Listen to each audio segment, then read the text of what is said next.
a special official funeral. The Harvard-educated Reverend was involved in various reconciliation projects, a TRC commissioner and champion of human rights. He was also honored with the Order of Baobab. To his family, he was a caring father. Dad would do the night shift parenting, the changing of diapers, the night feeding, the shoeing, you name it. President Zuma raised social ills plaguing the country and the need to put heads together. We need a gathering of all of us, the leaders, to discuss this one issue and one issue only. What has happened to us, particularly the Africans? And then ask the next question, what must be done?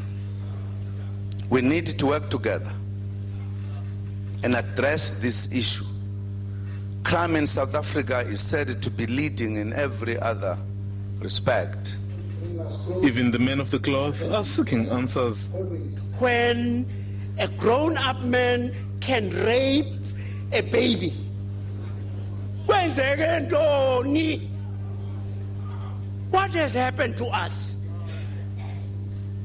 What has happened to us? Mkojo was buried in his hometown, Potchefstroom. Speaker after speaker here implored the nation to emulate the values of the late Reverend Mkojo. The values of rebuilding the nation into a truly non-racial and democratic South Africa. Mzwandile Mbeje, SABC News, Potchefstroom.